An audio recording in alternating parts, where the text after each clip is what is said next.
Trade Genius. All right, there we are. How's everybody doing?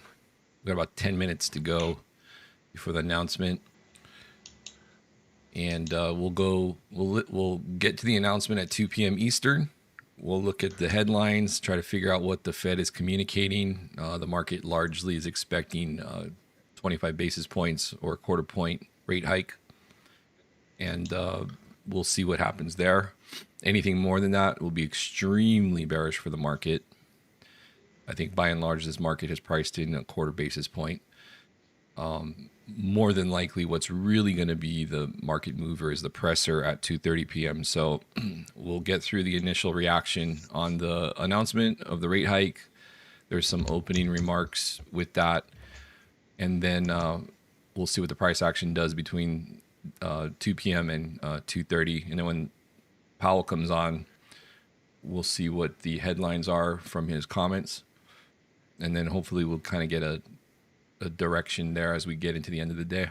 But this is probably one of the most highly anticipated FOMC announcements in a while. Because the market's really looking for them to be very dovish, or at least pause in their approach. But they've been saying that that's not on the table, so we're gonna see. They got a chance to prove the market wrong, I guess.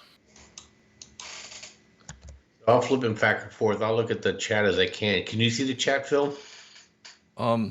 Yeah, I can a little bit. Okay. But I'll need you to look at it when the headlines start rolling through. Okay, yeah, because I'll be trading too. Sorry, guys. We're gonna be doing like 40, 50 different things. So.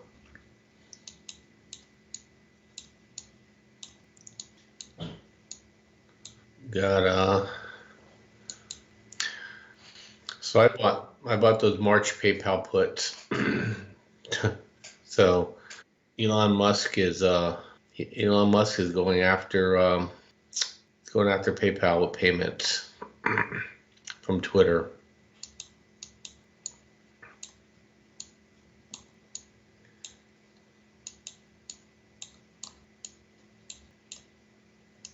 Should be interesting here. I think. So what's the betting pool saying? What's everybody thinking here? I think we're going to go up or down. Hot Cake is going for hot up. If you're right, Hot Cake, the guys are thinking if the Fed's not hawkish enough, we can have a 3% move higher here, take us right into 4180 for ES, and then we're probably priced for perfection at that point. We have the JP Morgan caller strike is over here at 40.65 on SPX. So over here I've got SPX. In the middle I've got SPY, the SPY ETF, and then over here we've got the futures, which once the announcement hits, we'll get rid of the countdown timer, and you can see that. The good news, if you guys are heavy in the commodities, if he's dovish, you're going to see probably energy and commodities, gold and silver. It'll be a light show. And if he's hawkish, I think everything moves up and down together today. That's my view. So we'll see. Yeah, I think we're all guessing. Phil and I didn't get a chance to call Ken Griffin this morning from Citadel and ask him which way the market's going to go. JJR, it has been, but we're at a 0.2 now with it, where we're in this support zone, and that's over here, basically the shaded area. That's a big weekly supply zone in there. So yeah, if it starts breaking through down through here, then obviously I think the market's got an opening up a range higher. But right now it's trying to hold that bottom of that range, and we'll see if we can get a rotation back up. Eventually what's going to happen is this thing will catch a bid, and we'll go back and test the daily range trader high zone there, which will probably initially reject. But so we are due for a larger rotation back up, but it's pretty critical that this area holds, in my opinion. Yep, I agree. We got Ethereum in the middle here and Bitcoin over here on the left. If Ethereum starts breaking down through that 4-hour moving averages there. I think we'll probably start taking out some of these levels I've highlighted. But that's going to be if this market interprets Powell as bringing the risk off, and we get it basically like another BART move back down. So we'll see. We're just basically in a balance rate up here with both Bitcoin and Ethereum. So we'll see what happens. The other thing to look at too is the Japanese bond yields. They got a cap at 5.5%, and it's been pressing back up to it. And over here is the yen futures, and they've been trying to hold this channel. But if this thing pokes down, makes a new low, that could also be problematic, because Japan holds a lot of bonds, foreign bonds. And if they start selling those off, that can send a little bit of shockwaves through the bond markets globally. So that's probably a last resort thing, but it's on the table. All right, so we're getting some jig here, pre-announcement jig back and forth. Typically, you do get a push up before the announcement. Our 9:30 open is up here at 40.7775. They dumped oil down 3%, so I think people are anticipating some bearishness there. Mm-hmm. I think we don't have enough time to get a poll out the door, I don't think, at this point. All right, we'll see what the announcement that you're gonna see the initial reaction right off the bat on the price. That's gonna be the quickest tell as to what the algos are digesting, and it'll take about 10 or 15 seconds to start getting the headlines. Here we go. All right.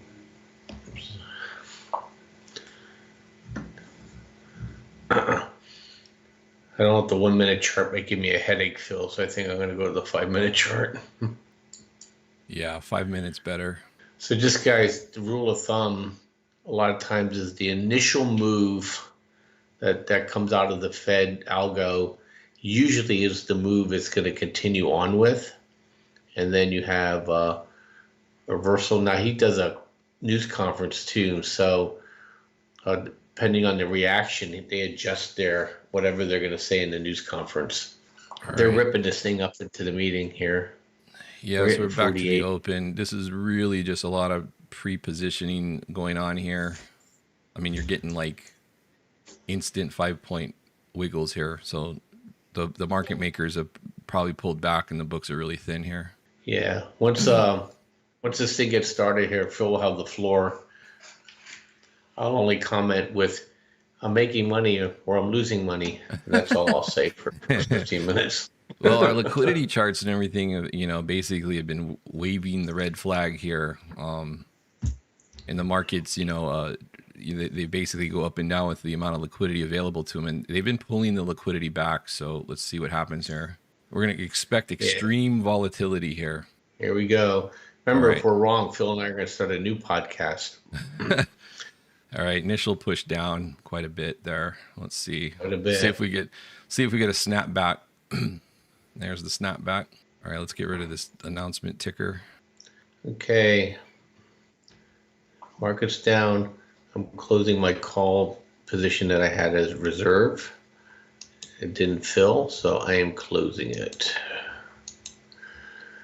Cancel that order. All right, they're pushing down. They don't like it. Let's go. Here we go. Here is the headlines. Interest rate decision actual 4 point. Let's see. Raises by 0.25%. Upper bound now is 4.75%. Ongoing rate hikes will be appropriate. Fed repeats and anticipates that ongoing increases are appropriate. Let's see here. That's all I have. That's all I have for now. This is going to be really illiquid, so you're not going to be able to tell what direction this is going for a while. It went down to about 40.50 on ES, which was an area of support. Fed says inflation has slowed slightly but remains high. Fed repeats and anticipates that ongoing increases will be appropriate. Repeats job gains have been robust and the unemployment rate has remained low. See, that's what they want to fight and beat back down. So that's going to be hawkish.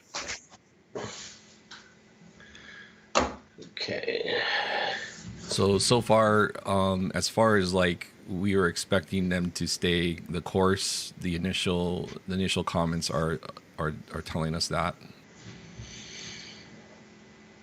So you can see just a wild wick there on that 5 minute candle, but really not going to know until we start pushing either lower or pushing back up to the day highs. It's just really impossible to predict right at the moment. Yeah, let me look at the 15-minute Ranger, Phil. Fed says that the Russian war against Ukraine is contributing to elevated global uncertainty, adding that it's extremely concerned about the inflation risks. So they're saying the war is concerning. Fed fund rate futures have priced in a terminal rate of 4.94%, Bob. Yeah. And this is the thing we were talking about, guys. If you guys watched the podcast yesterday, is that really smart money is saying we're not going to stop the short-term rate increases until July. And I think that's the June meeting. And then we won't start pivoting till probably September or October per them. So I think every month Phil and I will probably add that to the podcast to see what those funds rates are telling us short term, because they're almost prophetic. And also looking at it, the euro dollar contract, it looks out a year, basically tells the future a year in advance. And both of them said if we get a good January, expect a crappy February and March.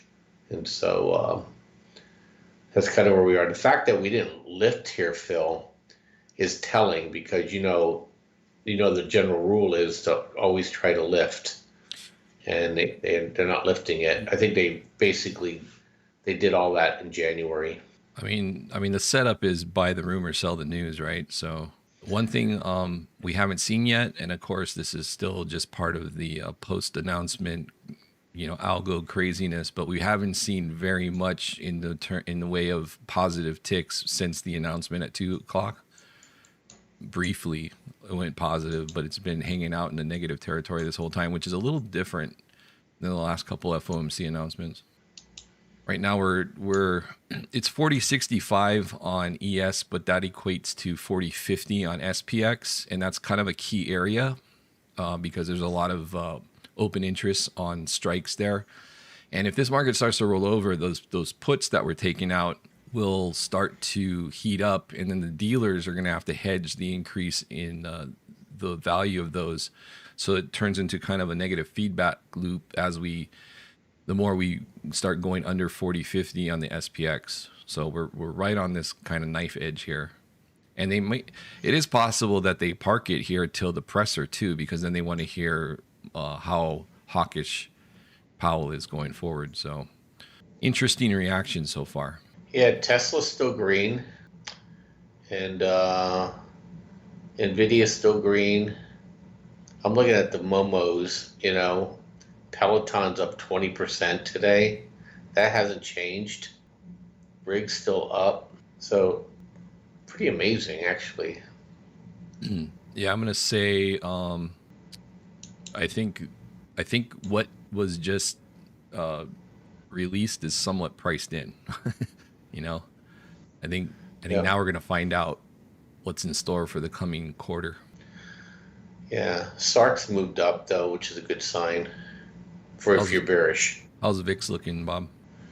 Let me tell you, Mr. VIX is flat. Yeah. VVIX is up a little bit. So VIX is flat, and VVIX is up. So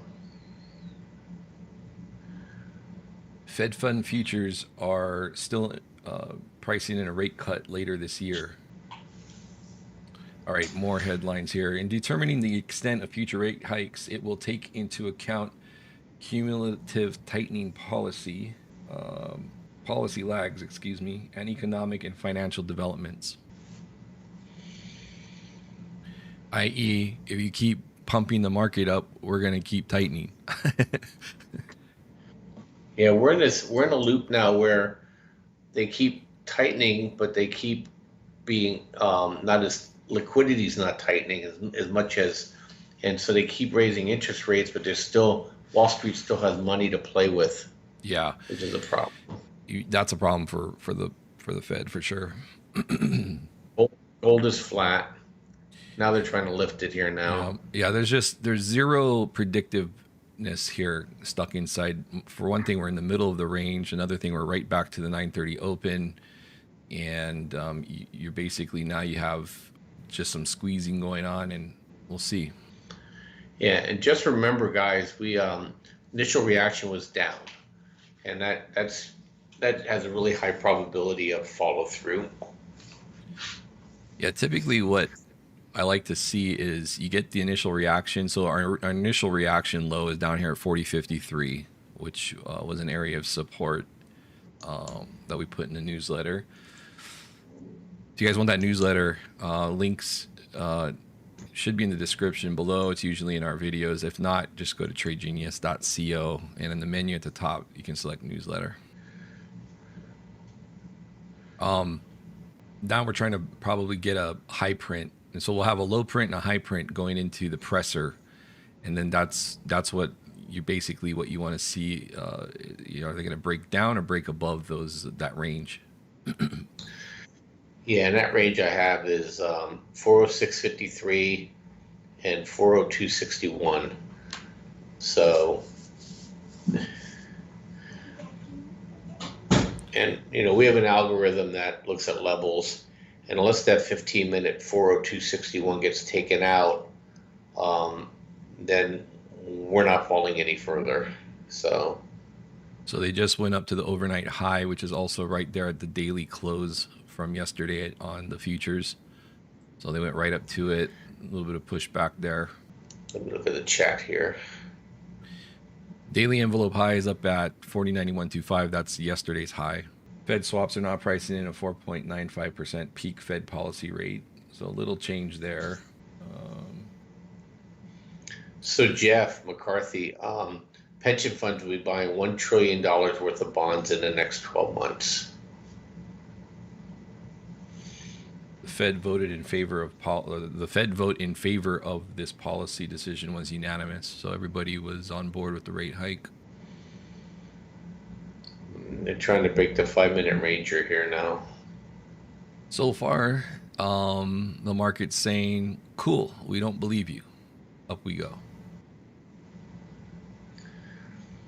And Powell's looking at speech A and speech B,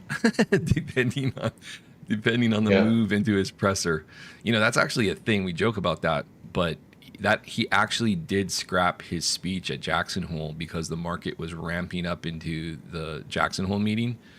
And if you guys recall, it was a very short and to the point meeting, and basically said, "You're getting more pain."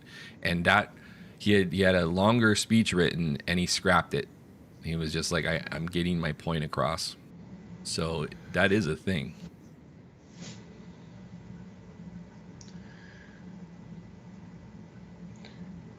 Let's see here. Well, I'll tell you, yeah, my portfolio is hardly moving at all.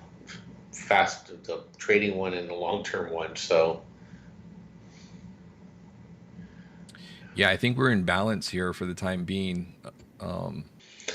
Yeah, they're not going to do it, Fury TV. They're gonna do 3 more 25 basis point increases. They're going to get to their number around 5.25, 5.5, and that's it. And they have no choice. They have to then lower because I saw an article yesterday that if interest rates hit 10%, for example, 100% of the federal receipts would go to be paying interest expense. That means no government, just payment on interest, and that's Weimar Republic kind of stuff. So we know they can only take this so far before they have to yield curve control. Yeah, Kai, no, I closed those out about a week or so ago. They just weren't, just couldn't push it down, and then Bitcoin's been holding up pretty well. Although today I think there's some weakness coming into the crypto space. All right, so we got this is our specials we're running. So if you guys are interested in getting into the room, you see in our podcast, if you want to get in the room and trade with us, we got basically bundles for everybody, different skill sets and different interests. Some are more educational bundles that have the training. Others are just to the point if you're interested in stocks or crypto. So anyway, that's over at our website, tradegenius.co. Check it out. The yen is hugging that bullish channel. Yields are Yeah. holding there. I like to watch this because I think this can, if the yields start pushing up on the Japanese bonds over their cap, that's where we got to watch out. So back to the price action here. We've got overnight high here at 40, what is that, 40.86 approximately, and we keep pushing up into it, and they keep pushing back down. So we've got some resistance up there. And so I think we were establishing our range here now from the announcement. And I'm not sure if we're going to get a trend either way until he starts talking. Yeah, Visa's down. Tech is up. Tesla keeps grinding higher. Moderna's getting hit. Chinese stock Baidu's up $16. Crazy. All the garbage stocks are up, Phil. Why am I not surprised? Let's see who's getting beat up here. Moderna, UPS reported they got beat up. Gasoline's down today. Don't get used to it. There's going to be a gasoline refinery shortage here coming up next 60 days. Us folk can't get a break. Oil's down. I wonder how many zero TT options are throwing at this right now, Phil.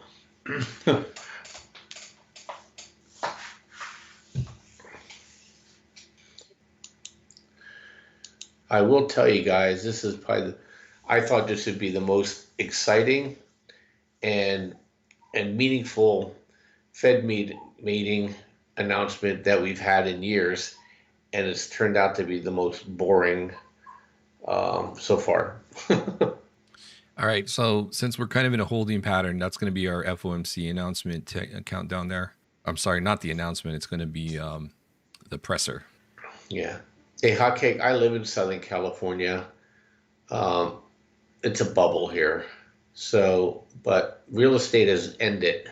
And so in California, the way people make money here is that they make it with real estate, they make it with capital gains, and they make it with these high salaries. Real estate is dead, capital gains are dead, and the and they're basically the Bay Area is getting absolutely eviscerated. So so it's going to be really interesting. They say it takes 9 months to start seeing that stuff cycle through employment, and these layoffs are coming fast and furious now. So it's going to be very interesting to see. So if you see me looking off to the left, I have other screens here. I'm watching the chart. So not that I'm disinterested. We just pulled back from that 5-minute range trader. We're just banging the range high and low now. This is a lot different than the last two. Hey, Jeff McCarthy, I'm going to be rolling through Charleston in April. So put a good recommendation for a restaurant in there if you don't mind. Intel executives take pay cuts after disastrous earnings. How you doing, Tax Partners? Welcome. Magnolias, thanks. Yeah, so I used to live in southern North Carolina along the coast, and my sister lives in VA Beach, and a guy I used to work with for 25 years just built a house on Bull's Head Island, and I'm going to roll to Atlanta, so we're going to do a tour from Philadelphia down to Atlanta, old stomping grounds. Should be pretty fun. Thank you, All Steakhouse, Magnolias. My wife wants fish, though, so we won't go steakhouse. If you're in Charleston, you gotta eat the seafood. That, I guess, that and the hush puppies, right? Yeah, so we're just ranging here. Yeah.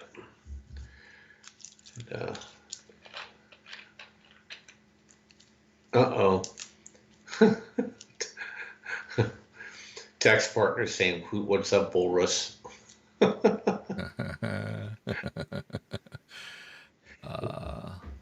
Is that Jeff? Tax Partners. Well, that's good to know. So the thing that was By the way, concerning. water. This isn't vodka. That comes later. Yeah, we haven't. If it shot straight up, I think Bob would be just hitting the bottle. I think so. I'm leaning short. One thing that's been concerning to us is that the liquidity, if you guys notice, the blue stuff has been dropping. Now, this is something we update in the newsletter, but whenever we have a situation where over here this is kind of how we like look at breadth, and if breadth gets overbought, we look at that as a warning sign for a market pullback. And you can see we've been pressing up against this overbought condition. So it's really been overbought. Now, I can stay like that in a very strong trend or like a blow off move. But whenever we get that in combination with the euphoric reading down here, this is fair value. That combination is usually pretty bearish. Under normal circumstances, one or the other alone would be enough to give you a decent pullback, like 3-4 day pullback straight down. But both of them like this going into a huge announcement is quite the setup. So we just have to kind of lean on the technicals, and all we have are the probabilities, right? So ultimately, over the course of the next few days, we're expecting this to roll over and retreat because we're not seeing any big inflows on the liquidity that's available to the market. The Treasury looks like they're building up their balances again. The banks have been parking more money back at the Fed overnight, and the Fed's rolling off their balance sheet. So all of those things are provide less liquidity for the market to play with. Bob, you're looking at the Kona Resort for the training in Hawaii? Yeah, Royal Kona Resort, 31st of May, June 1st, June 2nd. And minimum 20 people, max 30. So 3 days of training. We're going to do 4 sessions a day. Basically, breakfast is included, Phil. Continental. And then we'll do 2 sessions in the morning lunch, which is included. And then 2 sessions in the afternoon. So get rolling around 8:30, roll out of there about 3 o'clock. So people enjoy the islands too while they're here. We've done a couple in the past. They've gone pretty well. Yeah, those have been really constructive. Everybody walks away with a really, really eyes open on some things. Yeah, we made some lifelong friends from it actually too. So crypto's holding up. And we're just hovering around RTH open, regular trading hours open. That's the 9:30 a.m. Wall Street open, and we're just chopping there. So Powell will come on, and then we'll get another flurry. This is where we're going to get a lot of headlines. We get a few of points, headline points off the actual rate announcement, which again was 0.25% rate increase, which was expected. And they also said that expect more rate increases and that inflation is still a problem. That's the summary of the comments from the rate announcement. So now the rate announcement's out of the way. Very obvious to me, this market is now looking for what Powell's going to say to trigger the next move. And I'll tell you a little secret. This move's probably already pre-programmed. It doesn't matter much what he's going to say. This move is already probably baked in. They're going to just use him talking to create a liquidity event. Yeah, they got the algorithms lined up. So Phil, you're not wearing your hat. That's probably why the market's not moving. I didn't wear my hat last FOMC. I got to keep tradition alive. Man, we are just stuck at 40.75. We are. Bob, I'm going to leave you with the mic. I'll be right back. Okay. Huh. That's nice, Steve. If Hawaii is a 20-minute plane ride from you, you must be flying on the space shuttle, unless you're on a different island from Hawaii Island. So you on Maui? Yeah, no hummingbird. Do you remember from last month? That's too funny. And my wife's broken wrist is healed too. Yeah, I go 1 year to Maui, 1 year to Big Island. So I don't know if you guys know that, but Phil was born on Maui, and up until about 3 years ago, he's lived in he lived on the Big Island. His family has a company called Clever Construction. I don't know if you guys ever heard of that. Pretty much custom built homes. So So Phil's an island guy. Now he's up at the island called Idaho. You're welcome. I love it when I'm in Hawaii. I love getting up at 3:30. Trade markets closed at 10 or 11 in the morning. You get on your day. 3 minutes before the presser, and we're just dead flat. Pretty amazing. Zero Hedge says the one word change from the pace of future rate hikes to the extent of future rate hikes. So changing the word from pace to extent tells you that when the minutes come out, we'll likely read that officials have begun to debate when to pause. Says Omar Sharif from Option Insights. Man, they're just scratching for a pivot. What do you mean by are they done buying? The Federal Reserve is going to have to buy every bond out there in the next couple of years because nobody's going to want them at this price. That's why we look at Japan, and that it's exactly what's happening over there. See, they gotta over here on the left is their bond market. So if people sell their bonds or don't want their bonds, then their bond yields increase. Okay, because you're trying to attract buyers, and you'll notice that it jumped up here because they said we're going to let the bond market go to 0.5% for a yield cap because they were just not winning the battle at 0.25, and that was going to create problems for the yen. So they come up here. Now what you have to realize is they're basically saying we'll print as much yen as we need to buy all the bonds that we need to keep this bond yield under 0.5%. So it devalues the currency and it creates inflation problems. And we're of the mind that sooner or later, so that whole operation is called yield curve control. So we're of the mind that sooner or later, most central banks are going to have to get in on this, including the Fed. And that's when that happens, that's when you're going to see things like Bitcoin and gold and other hard assets really start to take off. And it's just inevitable at this point. Yeah, speaking of gold, it's moved up $1 here. Oil they still jammed oil. Dollar's still red. Yen is still green. Well, the FXY, I should say. Yeah, look at the wicks though on DXY. I know. Copper's down. If DXY starts pushing over 102, buckle up. Yeah, Natty's down. The VIX is going flat now, Phil. It's down a little bit more than it was. VVIX just went down a little bit, which makes sense because we have a known event. Looking at all the sectors right now, every sector, corn's up, wheat's down, gasoline's down, home materials are down, staples are down, consumer discretionary down, financials are down, healthcare's down. All right, so presser time, he's not out yet, so good thing he's not Biden or Obama. It could be like 4 hours from now. Yeah. Trump too. That guy was like, you could just count on him being what, half hour every time, hour. Yep. Well, people. There we go. All right.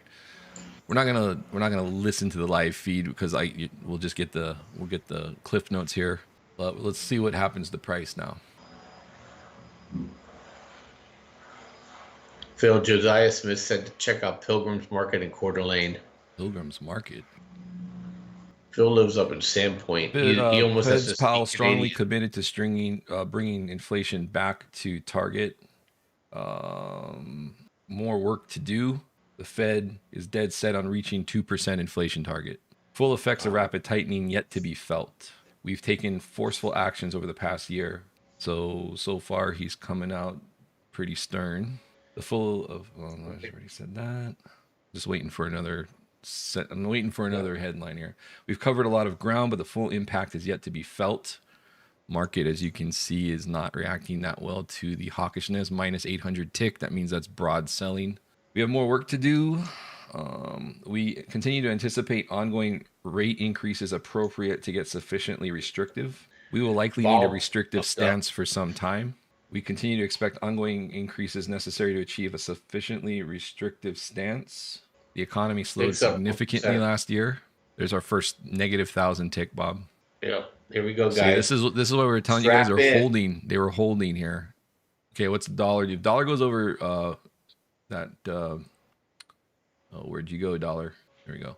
Yeah, see, Bob, if we pop over buck dollar 102, I think that might be a little Yeah. problematic here. See what Yeah. VIX is up happens. 1.5% now. We have not taken out the initial reaction low. Let's see if they do here. Okay. Once we break 40.50, then here Lots we of negative go. ticks. There's the range low. Are they going to break it, or are they going to reverse this back up? Both are Buckle up, Buttercup. both The, are the plausible. They- this so thing, huh? the 401 sold puts have jumped up in value 30%. Okay, that expired today, Phil. So I think if we break the 50, what was our other level here? Boom. Just There we go. Another and I'm 1,000 out. tick. Yep. Here we go, guys. Inflation is well above our goal. Wage growth is elevated and the job market is extremely tight. And now that's wage growth versus core PCE sans housing is what Powell really looks at. So him telling you that wage growth is a problem means that he's not looking to be soft anytime soon. Consumer spending appears to be expanding at a subdued pace. Job growth has been strong. So those are all fuel. That's all fuel for the Fed to keep hawking. Okay, so that's all bearish. Labor demand far outnumbers supply. Okay, that's bearish because that means strong job demand still, and he wants unemployment up. Okay, he wants unemployment up. He wants wage growth down, and he's not getting it. Is what he's telling you. All right, so we stabbed down to 40.48. If we lose 40.50, which is what we're bouncing off of here. The next area below is going to be around 40.15 to 40.20 down here. Okay. Yeah, VIX keeps rising, so I would imagine that they're going to take another stab down on this. Powell says we will require significantly more evidence to be confident that inflation is on a downward trend. He says recent inflation data shows a welcome reduction in inflation. Long-term inflation expectations remain stable. Inflation slowing in the last 3 months is a welcome change. And there we go, right back up. This is really choppy. Super choppy. It's going to be super choppy, super liquid, extremely volatile. And I would expect it to remain that way for the time that he's talking. Once he's done with his prepared notes, he'll take answers or questions, question and answer session. Powell says Fed is highly attentive to risks inflation posed to their mandate. We are extremely concerned about the risks that inflation poses on both sides of the mandate. It'll take time for the full effect of our actions to be realized. So he's saying that basically what he's saying is the market hasn't really felt the effects of what they're trying to do yet. If they keep buying the dip, it won't.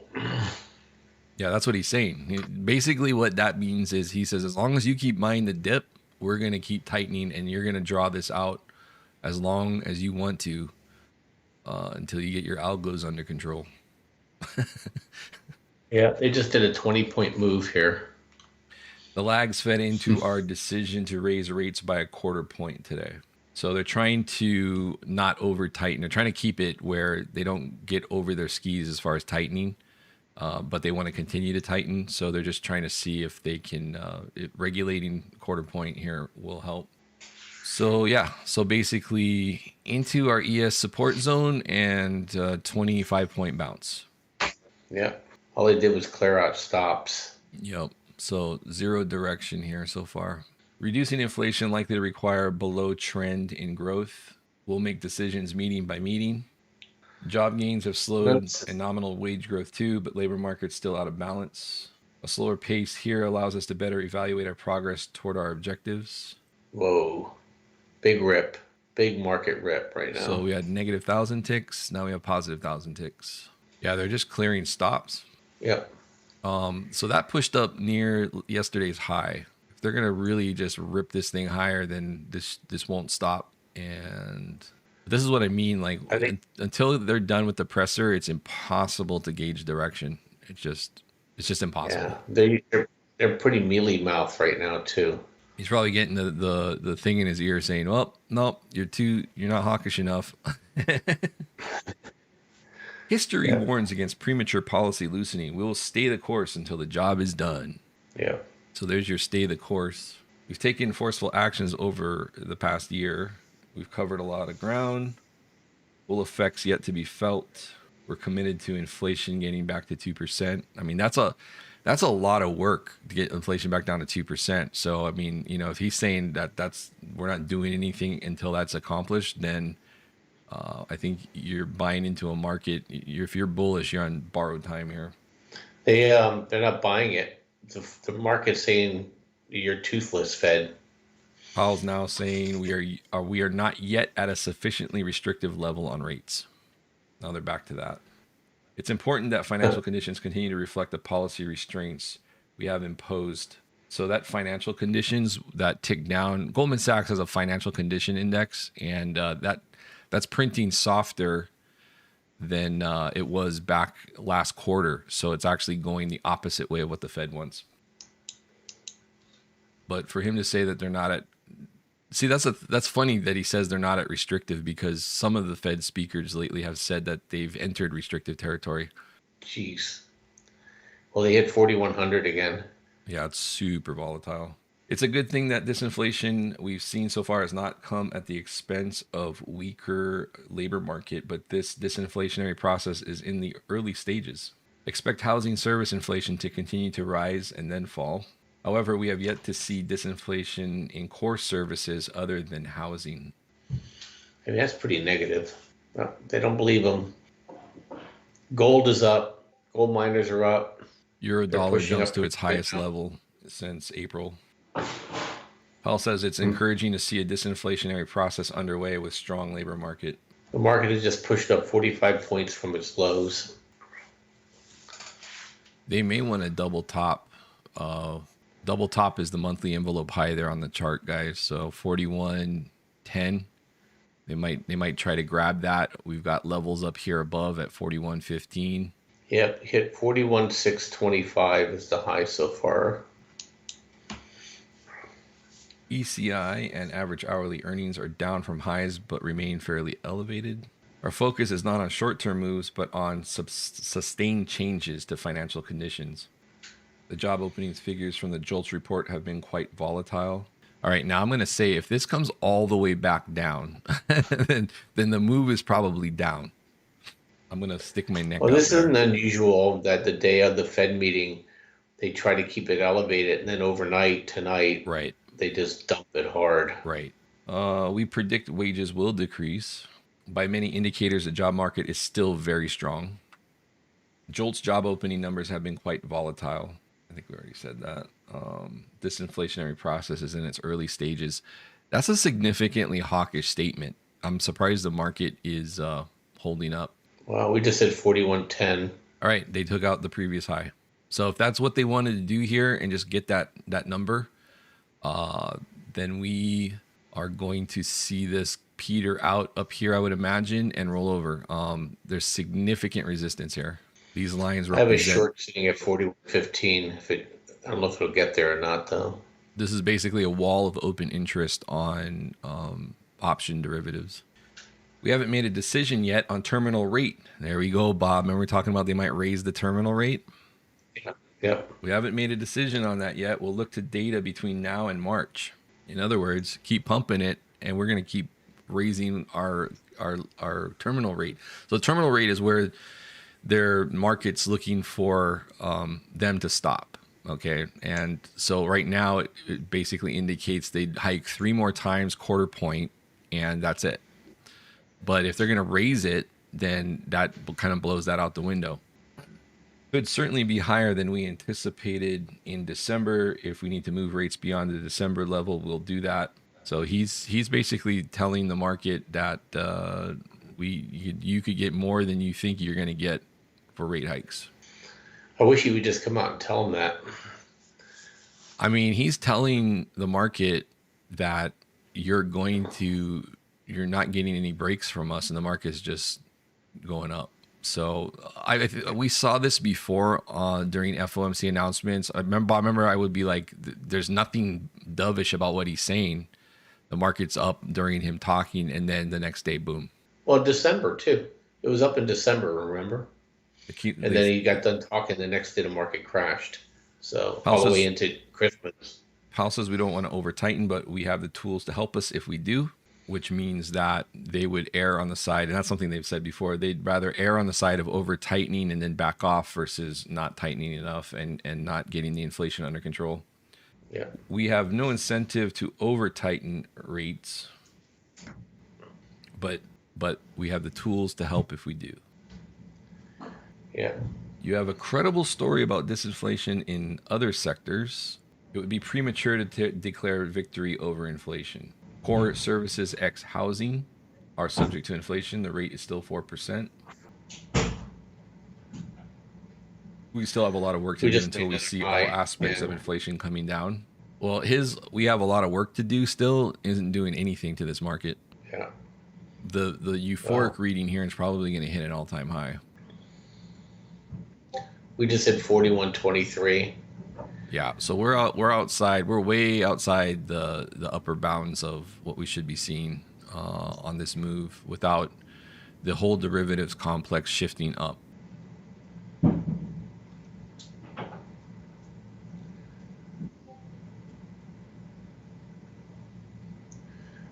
So they're clearing out anybody who was thinking about being short for this week are gone. Fed says for the first time we can declare that a deflationary process has begun. That is like the most bearish thing you'll ever hear of Federal Reserve Chairman say, and the market's going straight up. Yeah, 41.25. But can you remember the last time a Fed chairman says that the disinflationary process has begun? They're super afraid of that. Like that tells you how fearful they are of this market going up. Yeah. Well, I think if they're fearful, they would have raised higher. So I agree with you. But if the deflationary process has just begun, markets don't go up in a deflationary environment. No. I think that's why he's saying that. He's trying to cool the jets here. That's what 1929 looks like. We anticipate disinflation in the housing market. We can expect housing services inflation to move up for some months. They're jamming all the high betas right now. Snow's up $6. Block is up $2. Yeah, this is I think this might be just like the blow off. Yeah, this is the probably the crack up here. So I'm trying to look at what else is going up here. I mean, steel stocks are going up. Tesla's up $5.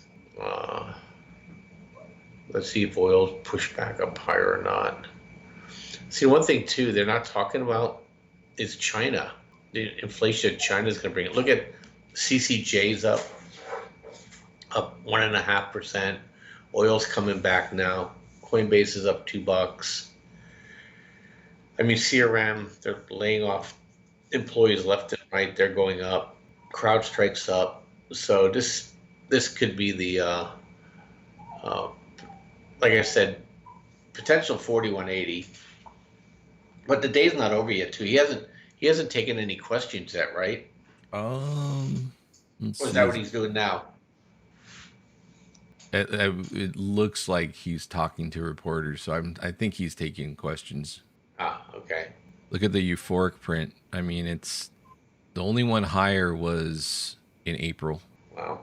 And you saw what happened then. How's that sound go? And yep, we're making August top look mild and as far as just being. So this basically is telling you guys overbought relative to how much liquidity is in the system. It's really high here. So that happened in August and then sharp reversal.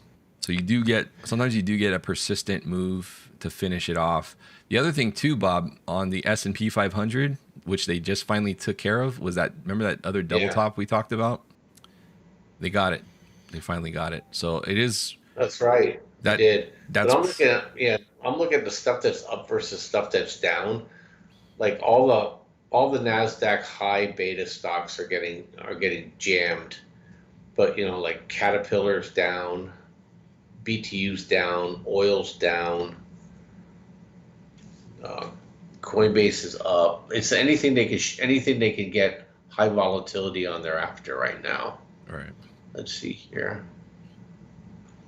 So obviously this is just jamming right now, and What I look for in this situation is are we trapping buyers up here at these levels? And if so, then if this comes back down inside that monthly envelope high, basically last week's high, then that's potential setup for a trap up here. And then this pulls back down, and if it gets back down, I'm looking for basically a pullback into this area for a bounce. But basically, the algos all said, think of the algos as a bunch of wildebeests out there in the African plains, and they're drinking water at one of those mud holes, and a crocodile, flies out of the water, and they all take off running. It's kind of like how it's kind of like how it works. The algos running the price up and down. So we just hit almost 41.30 now. So all our silver and gold miners are up. Uranium's up.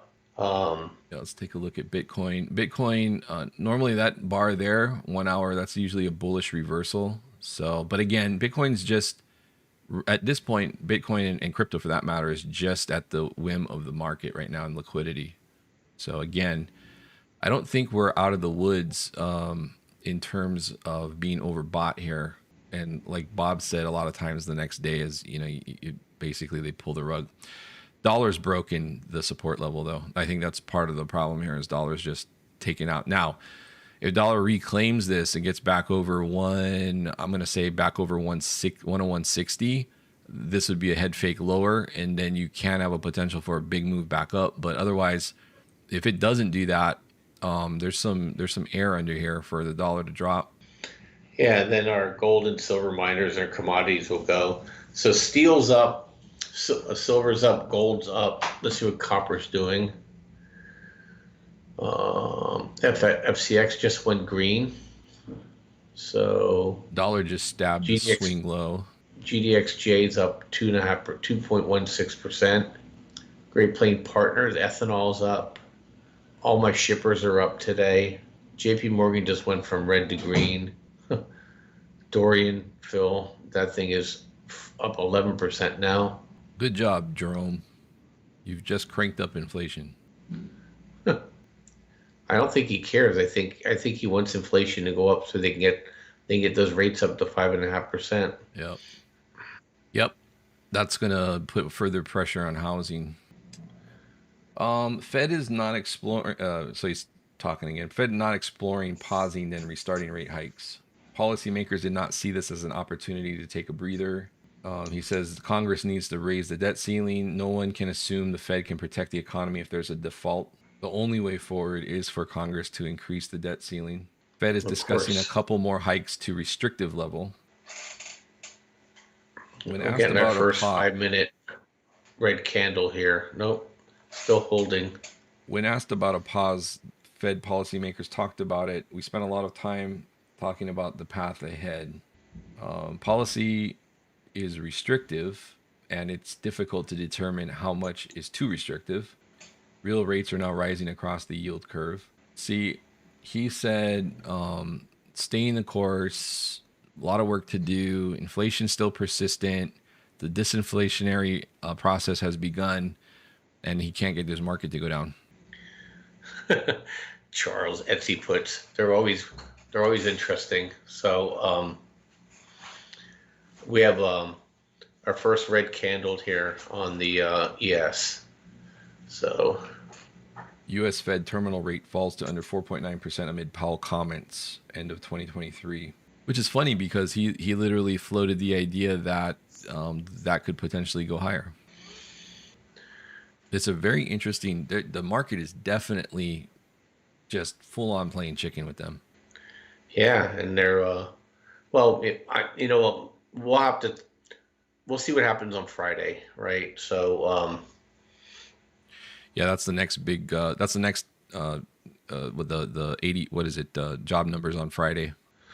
Yeah, but we have to see the follow through on this. We just dropped 15 points on ES, just like nothing, like butter. Yeah, it's gonna get weird. So here's the thing: if they're gonna keep pushing this market up, then basically this area holds anywhere in between 41.10 and 41.15. Okay, if this starts to break back down, I kind of look at this as a trap, and what I mean by that is the late bulls came in here buying this, and their stops are under here, and then they roll this over. So that's the risk at getting with getting long up here. This has, like, if you're going to get long here, you're looking for this area to hold, and you don't want to be in this if it starts to roll back over, because a lot of times what we've seen off of these FOMC announcements is you get, you think you got a direction and then they reverse it really hard. That's why I was saying, if this comes back all the way down from where we launched, and we get back down to 40.52 at any point in the next day, that's probably going to open up a move down and break us through 4,000 on the S&P 500, in my opinion. Yeah, we'll have to see. I mean, nobody should be sitting here saying, "Geez, I better get long the market. We're going into a new bull market." This is all people getting squeezed out of short positions. So, Fed says, or Powell says, overall, in my opinion, a return to 2% inflation will not be sustainable unless the labor market is better balanced, meaning he wants higher unemployment. So basically, he's said everything is still what they are looking for as far as maintaining their hawkishness. Okay, so but now the market's challenging them as far as like, well, that doesn't really mean anything. Yeah, well, the real reaction usually comes tonight. So I can't tell you how many times you react to Wednesday. The market crashes on Wednesday, everybody gets short, and then Thursday they rip their heads off, and vice versa. That's what happened in December. The next day is usually different than the day of. Remember, our first reaction was down on Powell's move. Most forecasters believe unemployment will rise slightly. There is a path to 2% inflation without a significant economic downturn. Define significant. I continue to think that there is a path to a soft landing. I mean, you can say that, Jerome, but everything you guys have predicted in the last 12 to 18 months hasn't come to pass. In fact, quite the opposite. Inflation was supposed to be transitory. You're not going to get 75 basis point rate hikes. I mean, so they're predictive. Lower for longer. Yeah. So none of what they've said has come to pass. So you just have to assume when he says stuff like that, probably the opposite. Powell says it's possible that the economy will need to slow more than expected, but that is not my base case. So a little bit of a fight here on the dip. It is pretty important right here to see if this holds or not for higher. Otherwise, if this falters and starts to fall back down, like I said, I would consider that a trap. And then you have to start watching to see if that's where, like, this daily envelope high, I would look for that to hold support. And this is a 1 minute chart, so we're looking at very small time frame here, but due to the volatility, you can do that. Yeah, the thing, hot cake, is that I don't know if they're losing trust in the Fed. I don't think anybody ever had trust in the Fed. I think they're losing their fear of the Fed. Powell says positive growth, in my opinion, will continue, but at a slower pace. I mean, you have China and Japan printing currency like it's going out of style. We just push back up again to 2125. Yeah, so strong trend.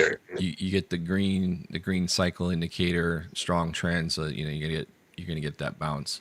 This is what you want to see hold. If you're looking for higher.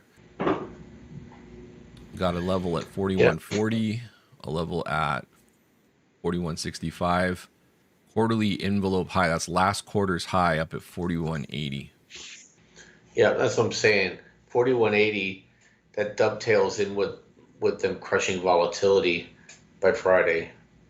So, which is amazing.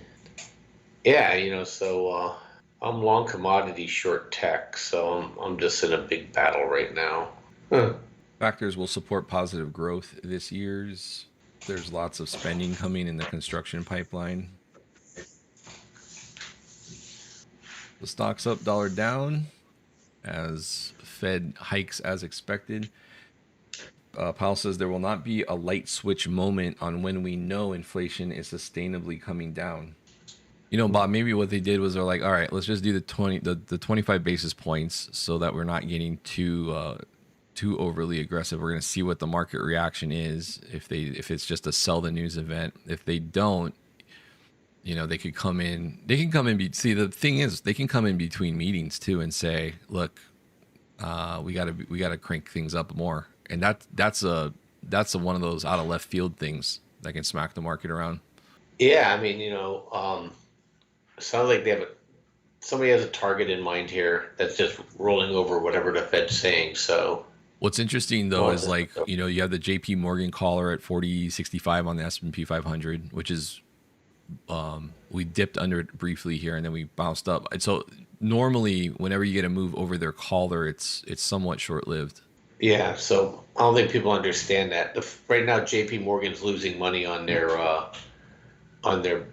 biggest portfolio, and they have the ability to fix that problem.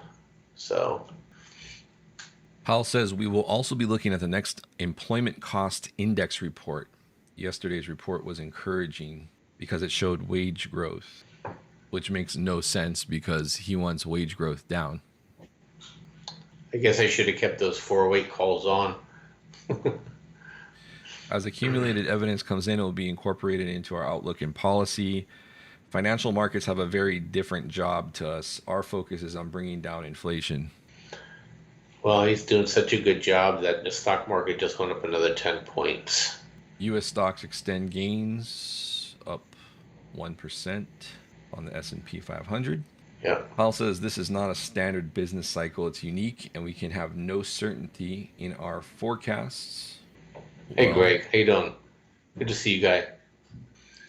How's the trophy husband business going, Greg? It's just really weird. So, but silver and gold love it. The miners love it. Yeah, let's take a look at let's see what Bitcoin's doing here. Pushing up. For a level above, there's a couple of things. One would be if they're going to tag that previous high, or a lot of times what happens is, let me make this a little bigger. A lot of times what will happen. I think they're going to take this. They're only 40 points away from 4180. You look for areas of previous breakdown, like the weekly open. That's a potential target here on Bitcoin. We just hit top of the Lin Reg line. So we just hit the top of the channel in the 1 minute. And the market recoiled on that. Yeah, so remember I was saying this area needs a hold for support, and that's exactly what happened. We are getting a little toppy here. So down below we have these, basically you can look at this as like cycle indication. So if the cycle is getting toppy, running out of steam, getting exhaustive, things turn this pinkish color, and we get these gray bars that come in. So there's another one there. So the bottom one is the strongest one. The top one is kind of like the most sensitive. And then we have like the one in the middle is kind of in between those two readings. So when they all line up, if you get like all of them lining up at once, that's very strong. And typically you'll get some kind of reaction there. So I do have a level here at 4140, where I would expect to see some kind of reaction. Yeah, we just keep hitting it and reacting on it now. We're at 4142 now, Phil. I wonder if this is going to be the blow off top today. Must be. Given our outlook, we don't see cutting rates this year. There must be in his ear going, the market's going ballistic. Yeah. We see subdued growth, no recession, and inflation coming down slowly. So you're going to see a recession 100% guaranteed.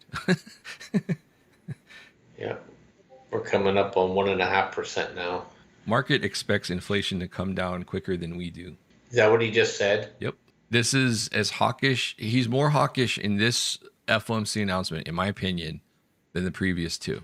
And the market's just going like, that's nice. Well, maybe they're just pressing it so they know that time is short. If the devil just got thrown down to earth, he knows his time is short. All right, so now we're getting a little bit of a reaction here off that level. Again, it's a 1 minute chart. I don't know why Powell doesn't just say, I don't know why you guys are buying stock here. You're crazy.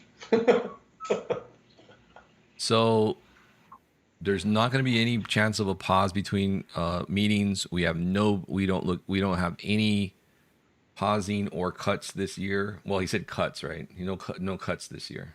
I don't see signs of a wage price spiral, but once you see it, it's too late. We can't allow that to happen. Charlie, Bruce has always been a bull. Now, now his income depends on it.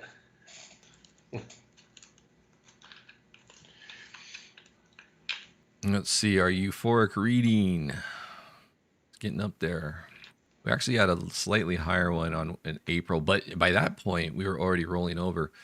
So it's taken out. Oh, you know what, Bob? There was also that gap up there from August. There's a gap. Mm. This is gonna let off some steam. The market just doesn't run away from liquidity. I mean, when it does, there's a pretty violent snap back down. You guys can kind of see how it looks here. So they've cleared that high there. That's what happened in August too. They went up. We had this double top here, and they grabbed it, and then that was all she wrote. So they grabbed this double top. They grabbed that high. So that's some liquidity there that they've grabbed. And then basically, then when we start getting moves below the lows of these daily bars, that's probably going to trigger a larger move back down. So, but they're pressing. They are definitely pressing over the skis here. Yeah, Jam Croissant said he had billion-dollar shops calling him because people are afraid they're missing the move. Well, you'd think they'd know better. I know, but like people they're emotional. Yeah, like you said too, the whole market infrastructure rewards risk taking. Yeah, you get fired for missing a higher move, but you don't get fired for being part of a down move because you're in it with everybody. Yeah, so the you market's just don't drawing. Want to be a whack-a-mole. Right. Yeah. If the market's drawing down, you don't have to outperform. You just have to keep up with the Joneses on your drawdown. but if it's going up, you better be beating everybody. Yeah. Yes, I am. I'm all in on oil. So Powell says more disinflationary pressures could boost the economic activity. Here we go. All right. So obviously, like I was saying, the cycles on the 1 minute kind of topping out there at that level, right? So not a surprise. It's what's funny though is we're on a 1 minute chart. Normally, like a move like this, if you're just looking at the bars, is like 2-3 points. These pullbacks are over 10 points. Yeah, until we break a trend range here, we're kind of.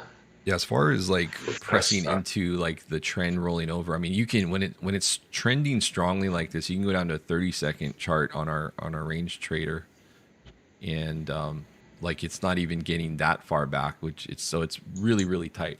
But that being said, at some point they'll give us a larger pullback typically. Yep.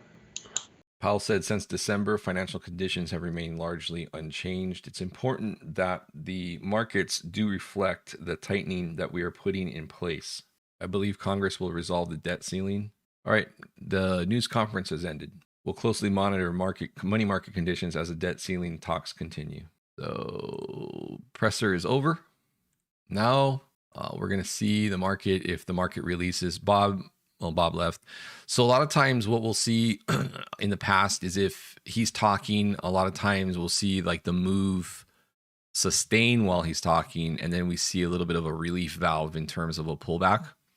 So, I mean, that's obviously kind of what we're seeing here. Now we're going to see how much support we've got. So if it's a really strong trend, then the first thing I look for is if the 30-second buy zone holds. Now, there's a lot that's been digested by this market, and we've gone up quite a bit. I mean, from where we reversed, we went up 100 points. All right, that's a huge move in a very, very short amount of time. So we'll see if this holds, but I suspect if we do get a bounce, it might be short-lived when we break down. But we are getting into this area where we have the support zone that we bounced off previously. So we'll see what happens here. We just dropped another. Just 20 points, like nothing. Yeah. 25 points now. Yep. So this is the post presser relief valve. So they're saying that changing the wording from the pace of interest rate hikes to the extent of interest rate hikes seems to be what the market likes. Well, did you just hear what he said? He said, I hope the market appreciates that.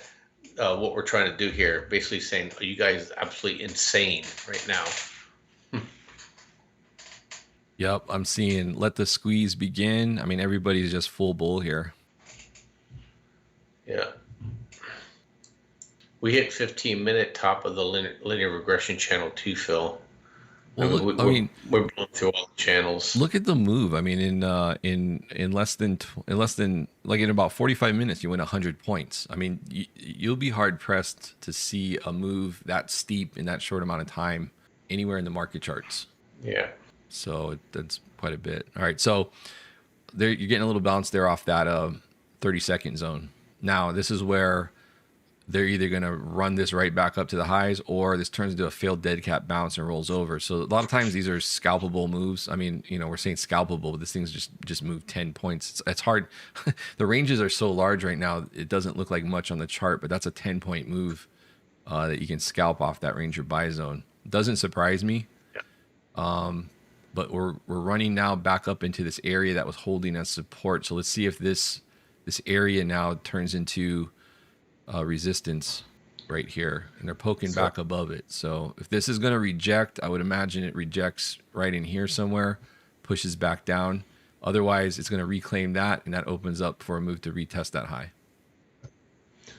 All you need to know is Silvergate is up 12.5, almost 13% today. That's all you need to know. Yeah, Silvergate Bank. That's a horrible stock right now to own. So Peloton was up 20% today. Probably even more now, I bet. The reason why the market, guys, the reason why the market is where we are is because the Fed pumped in so much liquidity. So I think some of you guys that watch our podcast have seen this, but if you haven't, I mean, so this is just to put it in perspective, right? When they talk about inflation worries, this is where we had the great financial crisis. Okay. This is them basically print, right? So we went from a fairly normal market where, this was the liquidity situation beforehand, right? Market just did its thing. Then the great financial crisis, and that's where helicopter Ben, right? Helicopter money, poof. And they never really stopped. And the market has just been, except for the only exception would be in 2018, they were trying to withdraw the liquidity, and the market was doing okay there for a little bit, but then we started having these hiccups in the market quite a bit. So without that sustained liquidity being poured into the market, things get unstable. So here's COVID, and this is what they've done, right? This is the cause of our current inflation problem. So we've pumped from these levels, all right? And this is where liquidity currently is. So, if he's worried about inflation, then they got to go back to pre-COVID liquidity levels, and we're nowhere near that. And so that's why we say it really comes down to how much liquidity is in the system and whether or not they're very serious about taking it down. As you can see from our last low, basically last summer, if you just draw a line straight across, it hasn't really done much as far as terms of, net up or down. But more recently, we were starting to get this pullback. And so what we're looking for is we have these regimes where we pulled down significantly over the course of weeks. And so, we had one here, we had one here, and then we kind of gyrated up and down, and so did the market. So now we're looking for, if we get another liquidity regime drop, which takes out that end of year hiccup low. And if it does, this market's going to take out that previous low we have down at 3,500. So we're going to get another liquidity update tomorrow that will kind of give us a more, a clearer picture. I think the Treasury needs to get on board with pulling liquidity out of the market if we're going to see this thing keep moving down. So anyway, that's just some perspective for you guys of if they're really serious about inflation and getting excess liquidity out of the system. We got a ton more to go. So just keep that in mind. All right, so back to our 30-second chart. Kind of battling that previous area that we broke down. We're getting towards 330. 330 is basically the start of the last 30-minute period in the market. And a lot of times what we'll do is we'll mark off that 330 open. We were talking about this in the room yesterday. You'll get a move away from the 330 open and then a round trip back to it. So let's see if that happens today. I'd still be on bull trap alert up here above the monthly envelope high. This really needs to turn into support if this market's going to go. If it does, then 4,200 on ES is attainable. If we start losing this and we flip this whole area back into resistance, then to me that's a bull trap, and you got to start watching to see if we take out that 4050 low from the announcement. And if we do that, we're probably going to head down, and 3,900 on the S&P 500 would be the first downside target, followed by 3,800, and then from there we like to see what the positioning is. Are they is the options market moving their open interest walls down? If they are, then that's probably going to drag it down further. As of right now, we're over all those hedge walls. Yeah, I'm going to take a look at the option contracts right now, Phil. Let's see here. Okay. So it's thin air basically up here.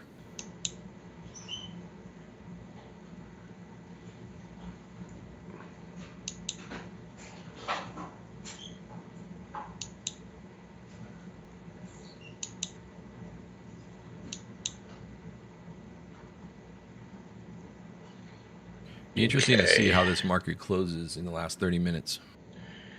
The call buying has stopped as of 3:10 p.m. So put buying is flattened. So that's kind of where, and the net shorting of the market is done. So we'll see how this plays out. I can see the market flow right now. So the algos basically took off from, what time was that? Let's see here. Yeah, at 14:30, the algos went straight up, Phil, and now they're starting to come off of that move a little bit. So we'll see what that means. Yeah, so they're 30. When the 30-second buy zone is holding, you got a really strong trend.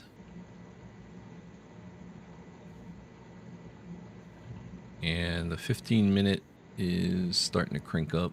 We watch for the 15-minute to basically get embedded. What I mean by that is if it stays, the coloring stays solid for a number of bars, that typically will give you an opportunity to target a pullback like here. That's embedded, and then what you're doing is you're looking for a pullback to that 15-minute zone. And so that's when this starts to roll over, that's when you can go short and target that lower. So those are some high probability setups with the system.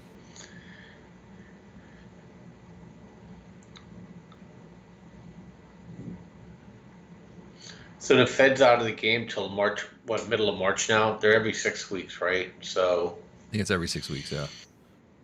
So now it's all earnings in front of us. And yeah, earnings, and a lot of the forward guidance hasn't been so rosy. No, negative 8.9% for tech. Zim broke over $20. Interesting. Likely pull back tomorrow.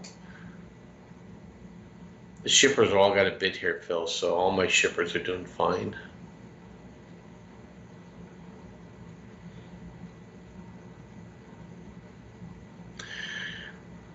So on the option side, Phil, there's a falling away.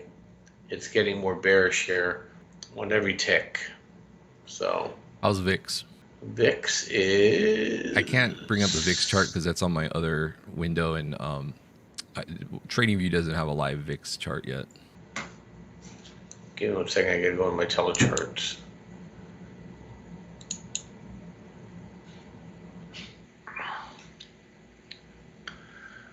VIX is at, where are you, VIX? Oh, they knocked VIX down 7%, Phil. That's incredible. That thing is getting so low. Yeah. Wow. So the silver chart, Silvercrest we bought yesterday is up to 680, which is kind of nice to see. SVM is up to 355. ASM is up to 78 cents. CCJ is up to almost to $29, guys. Beautiful. So Bitcoin. Zim's over $20. So Yeah, they keep this up, and you'll see Bitcoin and Ethereum break out of these ranges and press up into a higher range. So, pretty interesting here. Yeah, it's probably not what he wanted to see happen. Yeah, I mean, Look, they freak out when you start seeing gold and silver move. if his intent was, I mean, look, if you take it what he put out as far as what he talked about and the words he used, I mean, he was as hawkish as they've ever been. Yeah, he said no cuts this year. Inflation's got a long ways to go to fight back. He even floated that the terminal rate could possibly be looked at as far as the limit there, meaning that leaving it open that it could go higher. But at the same time, if they really wanted to be super aggressive, they would have came out with 50 basis points as an example. So they knew the market was expecting 25, so they gave it to them. Maybe they thought that the market would sell the news. I think ultimately this does roll over, just because they're not putting liquidity back into the system at the moment. They've been pulling it out, and we'll get further confirmation on that on tomorrow's update, which will be in the newsletter. So that 30-second ranger held again. We were saying if that holds, then they go ahead and they get back over that little point of resistance, right? Then they can attack the highs. So that's what's going on. Yeah, I mean, look, they took the VIX down 7%.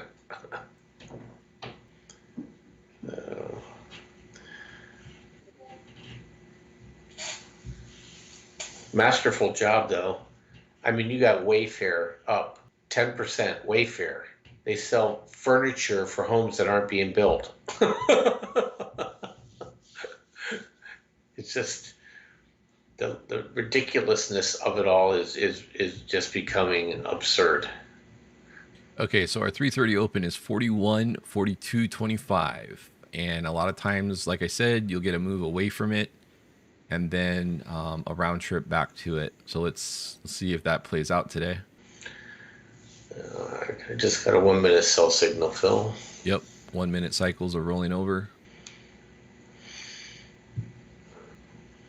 Now, normally you get like maybe 5-8 point rotation from the 330 open. On a day like today, that could be a lot more because the ranges are so wide.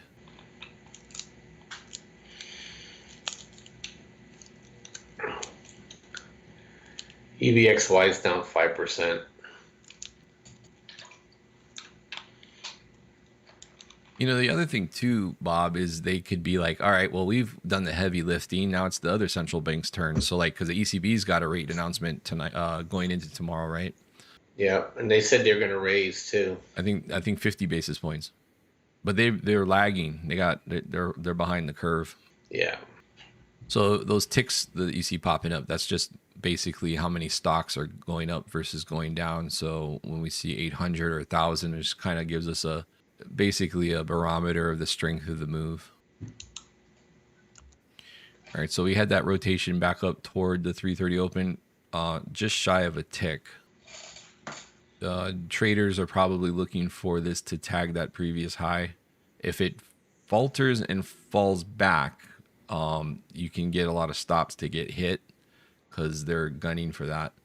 As you can see, we just tagged that 330 open. So that's done. And there's the high. Yeah, non-stop. What's the 5 minute look like? 5 minute is saying that the move is starting to exhaust. So we start getting basically a divergent high on any moves going up on the 5 minute. That's what that's telling us. A lot of positive ticks, so there's some decent breadth to this move. But that's gonna probably send our breadth reading like to the tippy tops on this graph here, this overbought. Yeah. We just hit 41.46 now. They're going for 41.80 today, Phil. Yen's held that channel, so yen for the time being is off life support. Yeah, Bob, as far as the indices go, I mean, the other spot that they could try to get is that gap fill from August. Yep. And so that would be, let me go to this chart. We're at 41.50 now. Yeah, they're going for 41.80 today. This chart's a little. Everybody thinks that Powell's done. 42.30 is the gap fill from August. We broke down. Wow, this is wild, huh? They're going for it. I have to say, I thought 41.80 by Friday, not today.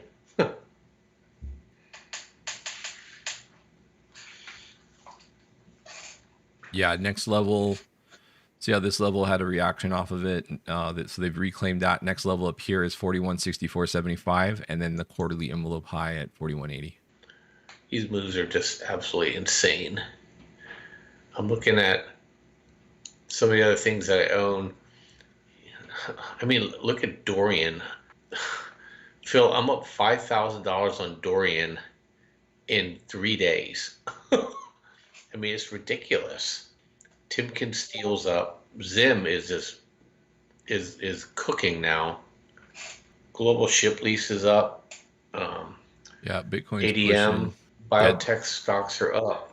Dollar breaking that Symbolics 101.50 zone was just uncorked things a bit. So here's what's down today. General Dynamics are down.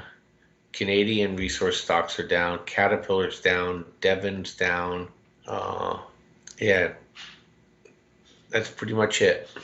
Oh, look at TLT. TLT's popping. You know, being that we've had such a big move, I'm actually going to redraw the 330 open. That one's pretty good. It's I don't like a 20 point plus point move off the 330 open is way overdone. I can tell you right now, inflation ain't going to be coming down at this rate. Nope. Like his speech, I'm not sure if that was the effect he wanted, but he pumped the market. So all my long-term portfolios, Phil, are just going crazy high. What I'm gonna be trimming. Yeah, I don't blame you. I think what they thought was they could give the 25 basis points, that way they could be moderating the pace of the rates, and figured they could probably hit them with like just a bunch of hawkish talk like Jackson Hole, and the market just was like, yeah, no, you didn't raise, you weren't too aggressive enough on your rate raise, so we're running with it. That's kind of the initial takeaway here. Jam Croissant could take a bow because he Yep. He basically said we can be coming up the 41.80 area, and he got within 20 points of it. Was that on ES or SPX? Because there's like a 14-point difference. He's at 3%, so I calculated it for ES. Must be ES, okay. Yeah. ES is the futures, guys. So there's a 14-point differential. There's a 14-point premium in the futures over the SPX price, which is over here. So 41.43 versus 41.56, but 14 point differential. And we're getting up to these are just those option strikes. So 41.48 is the next one here on the S&P 500 index itself. 41.65 on the futes. Even the oil service companies are starting to come back now too. So I wonder if oil's coming back. He will not want that. Everything going up, including energy. Well, if BTU went back from down to flat now. CCJ's at $29. You're not going to get a stock market equity rally and not have commodities go with it. That's, you know what I mean? That's just going to happen.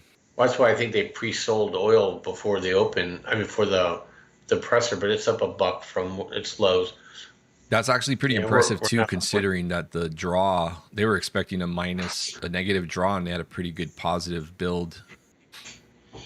We're at 41.63 now. So if you think 41.80, Bob, that is last month's high, or I'm sorry, last quarter's high. Yeah.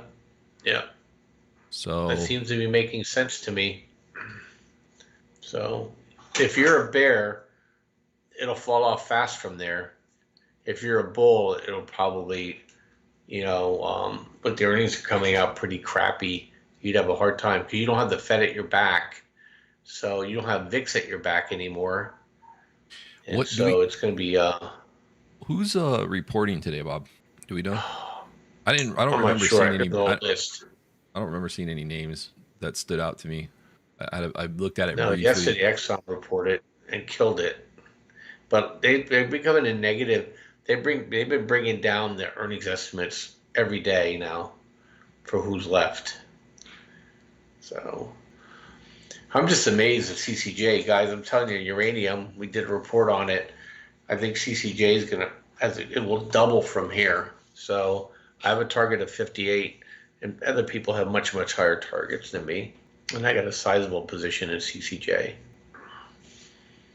Yeah, Bob. I mean, we're 25 points or close. Yeah, we got to 25 points over the 330 open. that's extremely large. Yeah. Now I'm curious if we can get back to the 330 open off of that move. That is a possibility, gang. Even though it's 20 some odd points higher, that's right now in this market. 20 points is really nothing. That's like a 5-point move on a regular day. Well, we just did 10 points while you finished that sentence. Yeah. Yeah. Sniper cell coming in here on the 1 minute. That's the first one we've seen since this move up. Let's see what our 30-second. This is the minute chart, 30-second chart. And guys, let us know if you like this. If you guys want us to do this on the next FOMC, we will, if you find this helpful.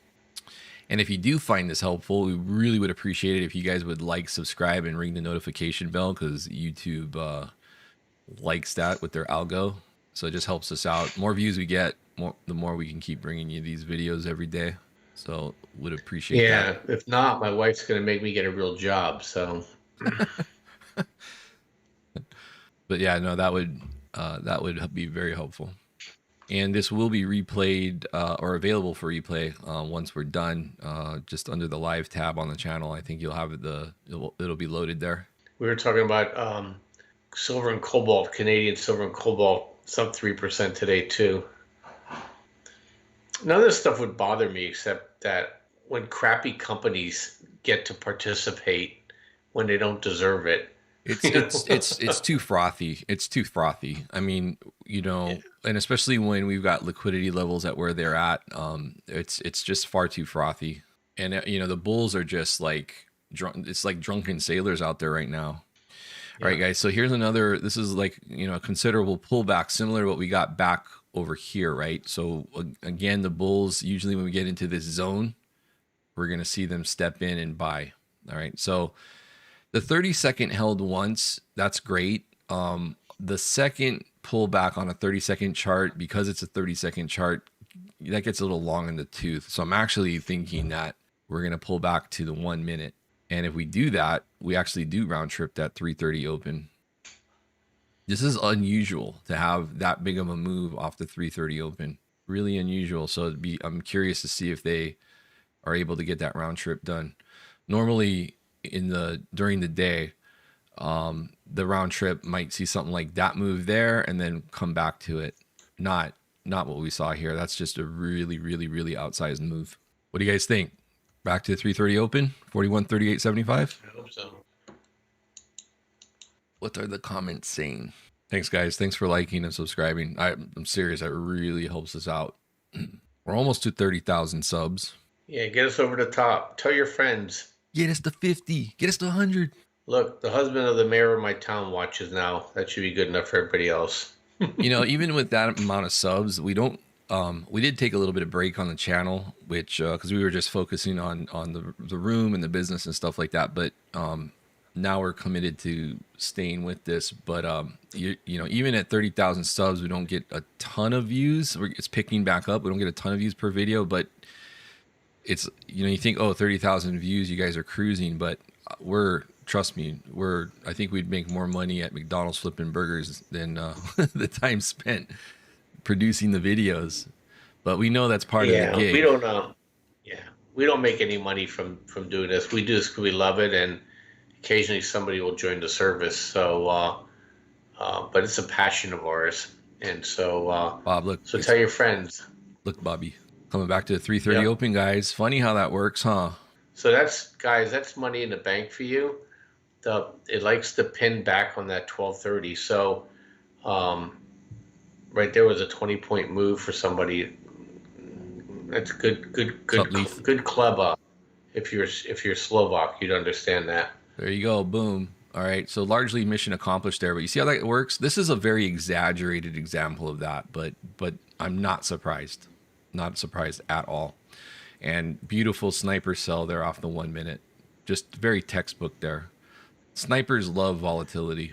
Look, and tomorrow, if the textbook is still open, tomorrow we should be down 100 points on ES. So okay, so here's another thing, guys. We're coming up on the 50 algo. What's the 50 algo? There's a or a sell program that fires off at 350, and there's another one at 355. So 10 till and 5 till the market closes. So let's see what happens here. You see how there's an exaggerated move there? So that's on a 1 minute chart. You know, we take a guess as to like, oh, is the 50 algo going to be up or is the 50 algo going to be down? The last few days, it's been more up than down. A lot of times you'll see a split between the 50 and the 55. And we don't see too many days where both the 50 and the 55 algo fire red. So this is definitely going red. And then we call it, you know, we call it when the bar closes. So red bar or green bar. Little game we play at the end of the day, whether it's going to be green or red. But with 20 seconds to go, this looks like this is pretty much going to be red. Now, remember I said the 1 minute, because of the 30-second had already been tapped. I was looking for a pullback to the 1 minute. We're getting that. It's a pretty strong 50 algo move here, Bob. We're going down 10 points off this. Yeah, you have to remember the 50 to 55 algo have everything to do with dealers' imbalances going into the close. And so probably people are closing their calls now, and it's allowing the dealers to short the market into the close. So let me look on my option thing. Yeah, calls are going down now on the net flow. Puts are going up, Phil. So people are preparing for a reversal of some sort tomorrow. I'm not calling market crash. I'm just saying usually whatever happens on Wednesday, they reverse it on Thursday. So Sefin Roths, you asked how dovish the Fed was today. I don't think he was dovish at all. I think he said their work isn't done. They're staying the course. There's not going to be any cuts this year. You know, some of that's been priced in, right? I think this whole market priced in what he said today, and this is a little bit of a blow-off move. But was he dovish today? I don't think so. Do you think he was dovish, Bob? No, he only said one sentence that I didn't like.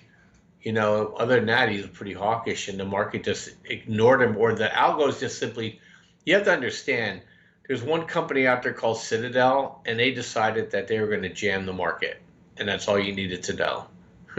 Right. And now they're done. Right. They got their bags full. I mean, this is a 35-point dump from the highs here, guys.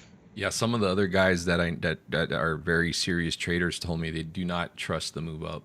Negative 1,000 tick coming in here. That's the second one. So there's we're going from broad squeezing up to running a bunch of stops. Third 1,000 tick. Calls just fell off a cliff here on the market net flow, Phil. Yeah.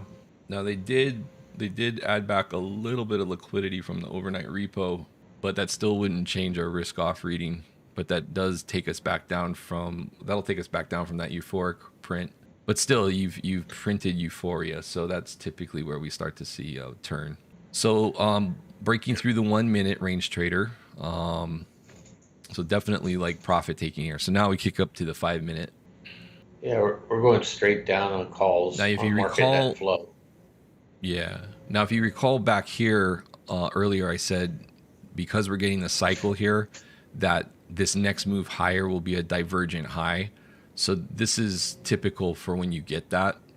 You get that larger pullback. So again, the monthly envelope high in this cluster of support levels that we have here. This area here is going to be important for the bulls to hold. Otherwise, this still can be a bull trap, like I talked about earlier. So when we had that initial push over it, remember I said on the 30-second chart, I said watch this area hold, and sure enough, we had 2 more impulse moves over that. So now on the 5-minute chart, this is where you need to see this larger pullback hold, and if it does not, you essentially created a trap up here and it rolls back over. So that's still on the table.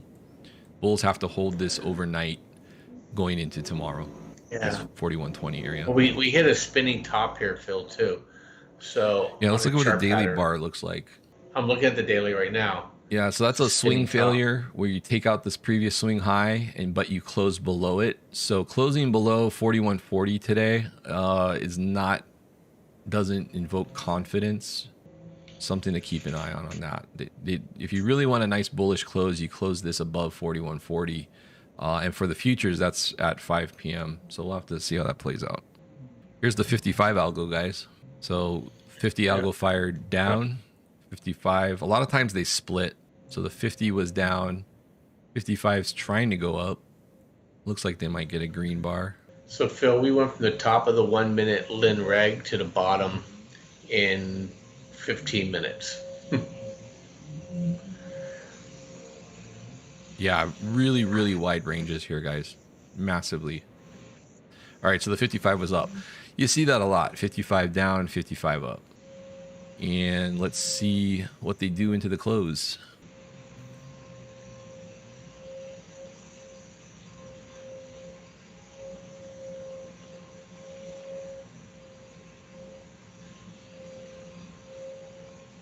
They're painting a bear flag, Phil. So just remember, guys, the market may close at 1 o'clock. Futures trade till 2. Options trade till 1:15 for SPY. So we've seen days where the selling just continues unabated for an hour after the market closes. So I'm not saying it's going to do it today. I'm just telling you what the market can do if it wants to. Yeah, this really important for the bulls. If this market's going to continue to grind overnight, that I think they hold this whole area here from 4110 to 4120, basically that whole area. Otherwise, like I said, to me that sets up more of a bull trap up here, and especially if it comes back up to it from underneath and hits it and it resists and it kicks it back down, then I think you can retest. I'll see a lot of times what happens, and Bob will attest to this. Bob, can you mute? Yeah, sorry, I have to put my mute here though. I got gardeners and everybody else out here at my window. If it's not hummingbirds, it's gardeners. Thank you.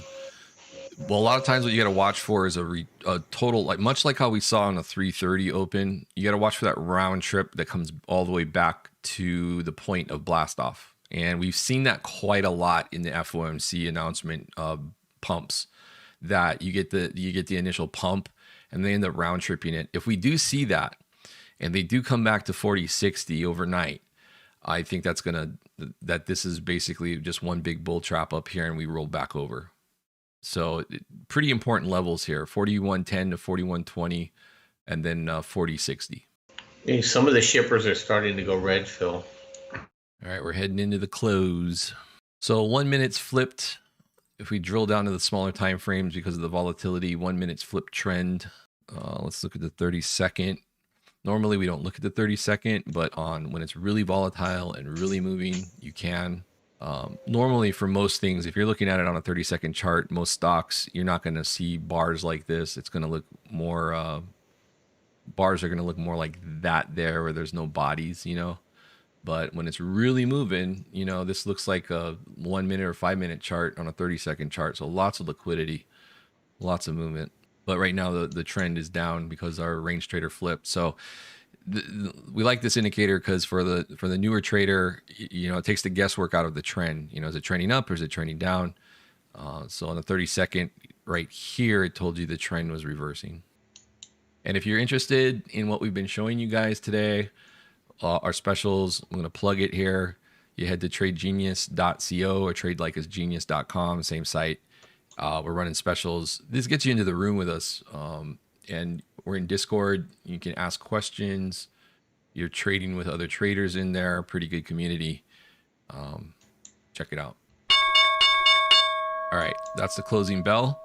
So from here, the futures run another hour. Sorry. And what can happen is, hey Bob, Freeport LNG allowed to expand restart activities for you natural gas buyers. That'll be bullish for LNG. So the real regular market is closed. If you guys look, if you guys aren't familiar with futures and stuff, so the SPY cash session has closed. S&P 500 cash session has closed at 41.19. Getting some stock buy signals confirming here into the close. But what's interesting is the futures continues to trade for another hour, and that's where we look to see if there's like a extended move down. A lot of times, if the institutionals are like, get out of Dodge, you'll see quite a large move after hours that you don't see reflected in the index once the cash session closes. So that's what we're keeping an eye on here. And the options market is open for another 15 minutes on the SPY. It's the only market for options outside of say future options, but the stock market, the SPY future or the SPY options, the ETF, they trade until 4:15. Yeah, we basically come back down to 41, 28, 29 area. Yeah, all of that very overextended up there, and really overextended over this area. This is all for me. This is borrowed time, and really, anything over 40.65 on the S&P 500, which is over that JP Morgan collar, is thin air. And here's that collar level, and so we're way over it. Don't be surprised to see price get back under that. The only thing I would say that would change my mind is if the collar moves or changes, and we'll post that in the rooms and stuff like that if it does change. But right now I haven't seen anything to that effect. And the collar, that's the top of the collars. The collar, I mean, think of it like a collar, and it's basically meant to corral a price range. And it's so big that it does have an influence on the price of the stock market. So, it's a quarterly thing. So they're not necessarily sweating this move, even though they're probably very red on that position. But they got a lot of time because they take it a quarter at a time, and they'll roll it out to the next quarter. So if it gets back under that collar and then heads back down toward the middle of their collar range, which let's see, I think I have it here on this chart. Yeah, the middle of the collar is 36.30.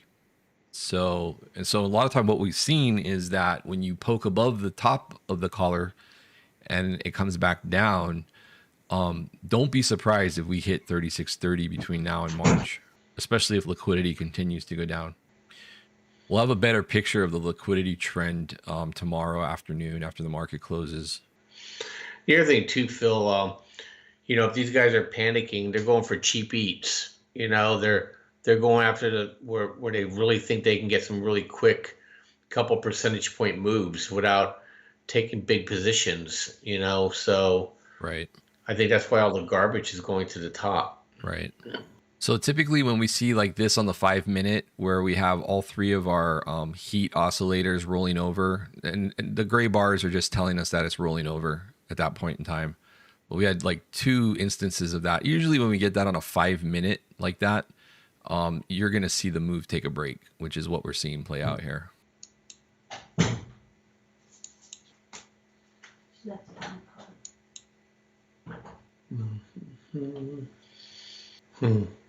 Options are closing now, so the market's ripping. Jeff Dickinson, please talk about what typically happens after a meeting announcement and market flies immediately. What's been happening in that situation in the last couple of FOMC announcements where we don't see the market reflecting the tone of what Powell said, we typically see that roll over the next day or two. All right. And so this is another situation like that where I find myself saying that the market's pumping on extremely hawkish wording here. And I think that the price of the quarter basis point hike was priced in, already. So we're just kind of like finishing off a move that was priced in. So the sell the news part of this hasn't really happened yet, but that's what I would expect to see happen as things progress going into tomorrow. And we also have the jobs number on Friday too. Could we hold into that? It's possible. That's 2 days away. The reaction off of that will be kind of interesting as well. I do think next week, the probabilities of next week being red are pretty good from here. EFE, as far as custom packages, give Matt a buzz Matt, Trade Genius 101 at Gmail, and ask, if you're looking for something specific, just run it by him, and we'll see what we can do. Okay, guys, I think we should probably wrap it up, Phil.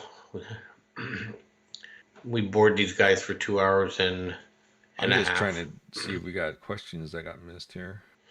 There's a ton in chat today. My goodness, you guys are busy.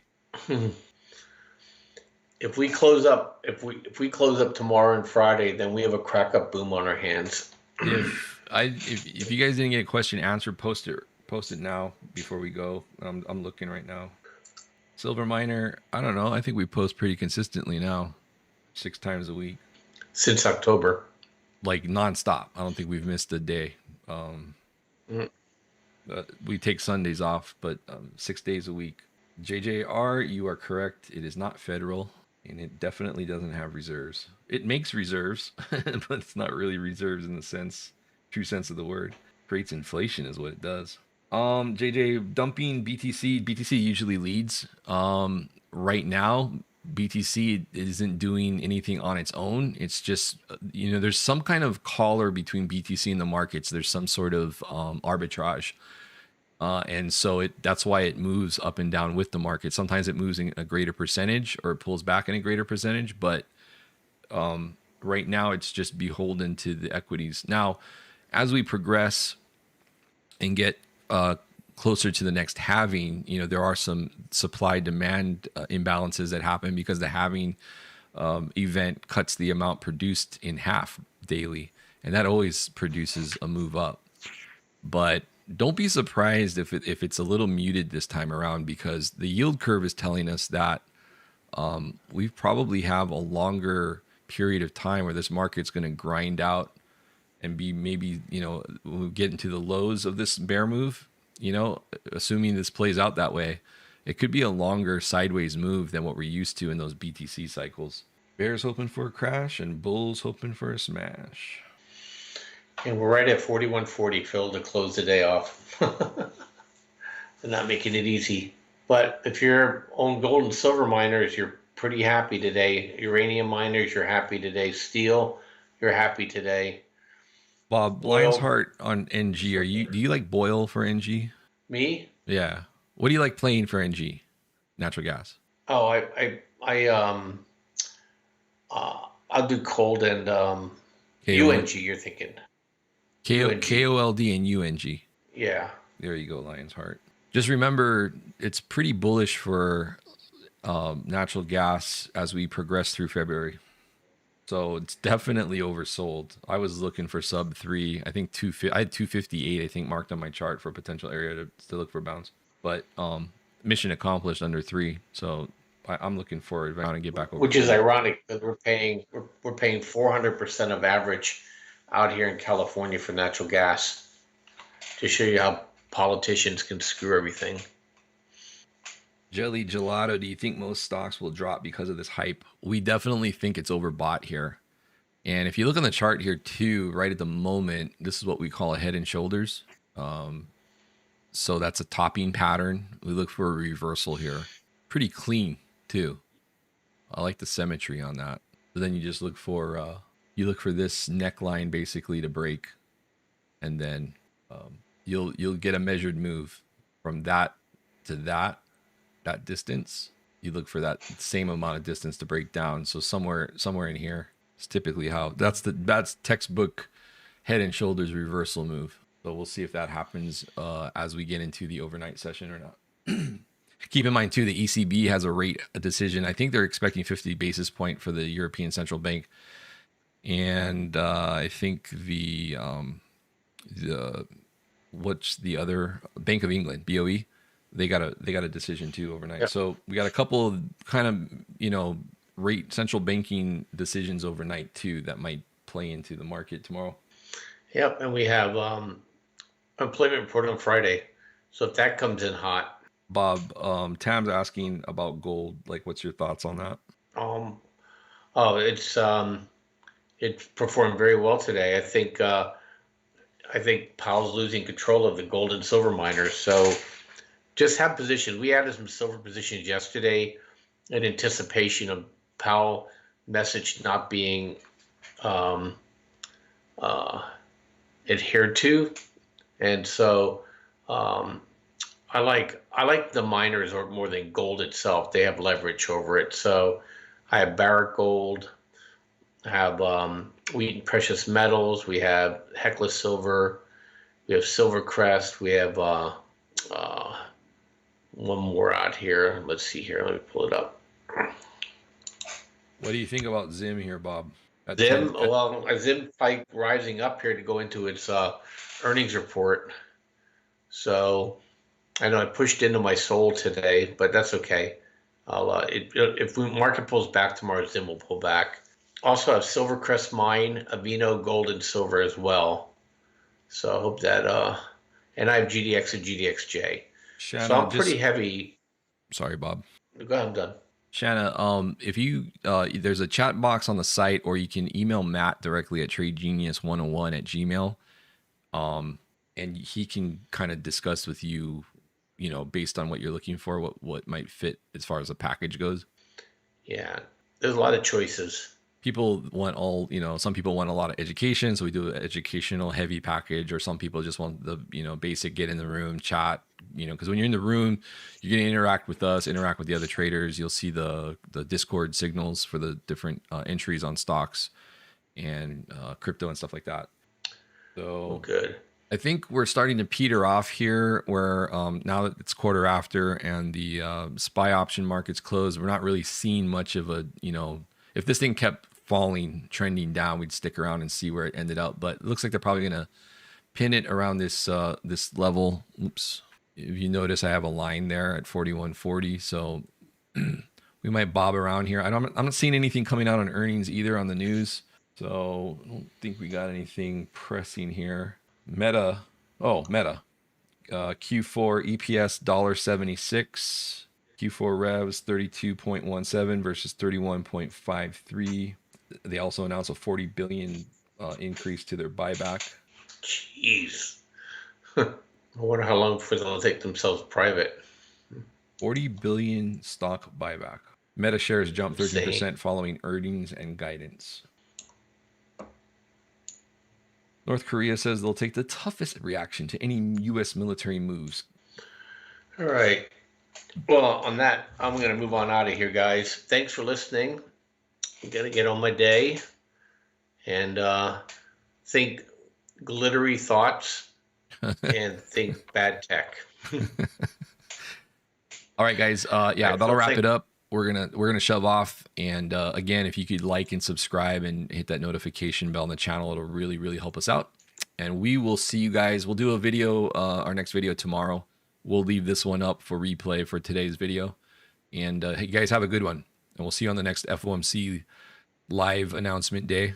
We'll do another live stream. Take care, guys.